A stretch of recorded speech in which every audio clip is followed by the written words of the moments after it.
Do you want to talk about?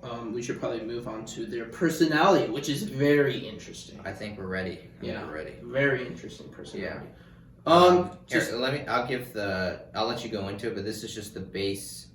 This is the idea with the personality. Yes. So the Chimera has 3 heads, and all 3 of these heads are different animals, and each 3 of these animals has different personalities. So the Chimera takes in its personality parts of what those animals would have.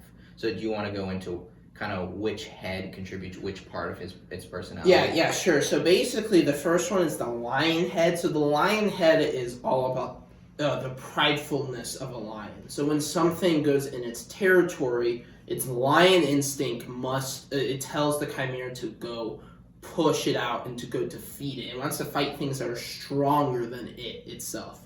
Its goat head is the most stubborn of the heads, so it gives the Chimera its stubbornness, and most of the time Chimeras fight to the death, which is rare. So that's its goat head. As goats do, as those videos of goats ramming into people do. The screaming goats. Some people say that you can hear screams of the Chimera, Jake. Ooh. The screaming chimeras, yes. But lastly, its dragon head. Its dragon head is the most intelligent of the heads, as dragons are, but not as intelligent as normal dragons. But the dragon head takes from the bad parts of dragons their greediness. Yeah. So they actually really like monetary value. And the dragon head is probably the most evil head, as that's why it makes the Chimera chaotic evil. It's not like unaligned or neutral, because the dragon head really drives the Chimera to do evil acts, and it wants monetary value. That is true. There is a 4th thing contributing to its personality, in that it's from how it was created, which it has demonic origins, as so many monsters do. Yep. And that demon personality does stay with them. There's a twistedness to them that isn't purely lion, dragon, goat. It's lion, dragon, goat plus some demonness to it, and so it does enjoy the suffering of other things. Yeah, no, it does. I mean, it also makes it worse that it was made from the Prince of Demons, the Demogorgon. If you don't know who that is, he's the big baddie of demons. He's basically the demon of madness. Yeah. So it's kind of bad when you're created by that thing. So you're literally insane too. So the 4 things: you're greedy, you're prideful, you're stubborn, and you're also crazy. Insane. Yeah. So I just have a few things to add. So I thought the goat is pretty straightforward, stubborn, will fight to the death, classic goat. The lion, it is prideful, and so that does make it go up against stronger creatures just out of pride. Because if you think of the lion, like, lions will pretty much leave you alone unless they think you're threatening them, and they'll be like, "Oh, you're threatening me?" Yeah. And it's like, "Well, let me go kill you then." wait, what? You really think you have a chance against me? Yeah, there's videos, and this is part of training, like in real life with lions, in that you have to watch your stance and your facial expressions. And that if you act dominant in any way, the lion will be like, "Oh, you're dominant? Let's put you down." It runs over, freaking slaps and trainers you. have been attacked because of that, while other trainers the lion doesn't care. Yeah, no, like, lions are actually, like, you have to give them respect. So for a Chimera, they want the respect, to be, like, they're strong, right? So that comes from their lion side, which is pretty interesting. And with pride, not only does that mean it wants to go fight things and prove itself, it also is very territorial. If you come into its place, it's gonna drive you off or kill you. It's gonna drive you off or kill you, and it's gonna be, this may be part of its dragon heritage there, but it also gets greedy in how much land it takes, and so you'd think a monster would say, "This is my cave," but the Chimera will be like, "This is my stretch of land. Do not come on here. You will die." It's like, takes way more than it needs. But that's how they go. I mean, they also rob people on the road too. Like, they'll just go and then look at you.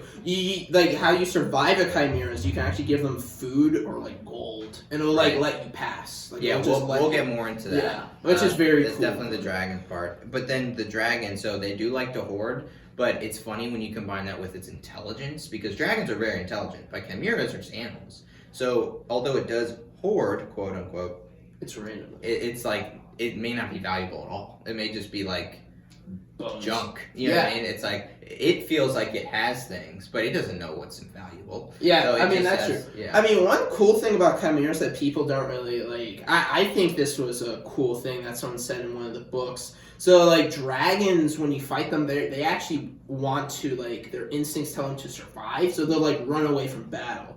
So when you have the goat that's all stubborn, like fights to the death, you can, like, sometimes you can give the chimera a intelligence or wisdom check, so the dragon head is more dominant over the goat, and that it runs. That's a really good thing to bring up, because when you as the DM are playing the chimera, it is helpful to figure out which head is the dominant one, because it will greatly, maybe not greatly, but it will influence decisions it makes. So if the goat is dominant, it will fight to the death. Well, if the dragon is dominant, it may get bribed, right? Yeah. Like, there are very different, and so you have these contradicting motivations, which we'll get into in a second, that, like, the lion will want to kill, well, the dragon will want to take bribes. But, like, maybe they both can't happen. Or maybe you'll appease the dragon for a little bit, and then the lion might kick in, and so you gotta watch out, because the lion's just gonna want to hunt you. As the DM, when you're figuring out the personality of the chimera, it can be different depending on which head you want to be dominant. No, that's actually a really good thing. So basically, like, if you're playing as the chimera, just fool your players. Just like, all right, guys, we successfully survived the chimera. That later that night, the lion kicks in and it just full on pounces someone, grabs them, and runs, because they actually like to play with their prey. Yeah. Like, they don't just go and kill you, they'll, like, play with you. That's part lion, part demon. Yeah, demon. Like, they like... Not just play, but, like, torture you. So they might, a lot of times, pretty much destroy something, but leave it alive, and then just let it sit there in fear for a little bit. And then, like, it'll just, just go up and kill it. But it does like to torture, which some dragons and demons love to do. Yeah. But, alright, so motivations are next. I say we get into them, and it is a very similar concept of personality, because again, it's made up of 3 different creatures, plus it's got its demon blood. So its motivations can vary depending on which head is dominant as well. So maybe let's go into motivations. I mean, they don't really have a lot compared to the other creatures of D&D, but they do have some. So for one, the dragon head wants monetary value, and it could be whatever it thinks it's worth stuff. So it could be like rusted pots or whatever, and they're really dumb. So a player could be like, this is the magical whatever, and it's just like a pot. So, and they might be like, okay, and the PC will be like, I give you this pot as an offering, as tribute to your greatness. And they may be like honored, and like maybe let the person leave. Here is this rock I found down the stream. Look, if you throw it, it makes a sound. It's special. Very susceptible to trickery. But if they find out you're tricking them, you're dead. Yeah, you're dead. Yeah. Fire to the face. But another thing they like is they like challenges to fight stuff from its lionness, but mostly from its lion part, it likes respect. That's it wants to be the dominant place in its territory. And it also goes after territory, food. I think the biggest motivation is it is just a wild animal. Like, it's got intelligence of 3. It is a wild animal. It wants food, period.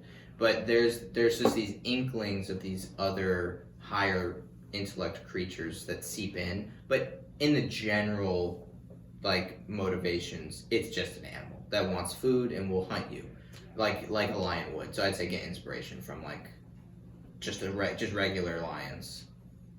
No, I mean, that's a true point. I'm not really sure what the goat wants, though. I guess he just likes to scream, The goat is the one that's kind of just thrown on there. But the goat always does seem to be like a carnivorous goat. Like, it's never like the grass munching goat that you would see. It's got like sharp teeth and like breathes fire in some iterations. Like, it's not. Like in actual Greek mythology, it was a lion, a goat, but instead of a dragon, it had a snake tail. So it didn't draw really the personalities of the snake, But it was interesting though, and they said always like the goat was like lions normally like sleep like 9 hours in the day, or like, oh I don't know, like 18 hours in a day. Like they just sleep, but the goat like keeps them awake, saying, "Dude, we gotta go kill some stuff. Like let's go." You know? Yeah. Like that's kind of like the goat just wants anarchy. That's what I kind of feel what the goat wants. Yeah. It's a demon goat. And it just adds to that aggressiveness. Yeah. Of like, I'm just gonna ram you. yeah, no, like very stubborn. You looked at me funny. I just want to ram you now. Yeah, no, like how goats doing those YouTube videos where like the old woman's just walking down the sidewalk and all you see is a goat just come on nowhere. Yeah, just from the side. Yeah, just bang. like bang. They'll even like attack cars too, which is so funny. Like a car that moved a little bit, the goat just looked at the watching cars. the videos of goats attack people is funny, just because it is kind of even turf. Because like the goat can hurt someone, but it's not really like it's a goat. It's a goat, so the goat will hit you and it'll knock you down. Like it'll be just like a grown man, like just like throwing and then just falling down. It's so funny because of the goat. Oh god. This goat, however, would probably kill you pretty quick. The goat would probably hit you down, bite your throat, rip out your jugular. Yeah. Eat them. Yeah. That goat will knock you down. Yeah, this is a demonic goat. Demonic goats. I'm not sure what's with goats and demons, but poor goats, you know. Poor goat. Yeah. They're always the ones getting sacrificed, but this time they sacrifice you. Yes. Okay, well, so in terms of motivations, basic wild animal with a touch of greed and pridefulness. And anarchy from the goat. Yes. Yes. Rage. Yes.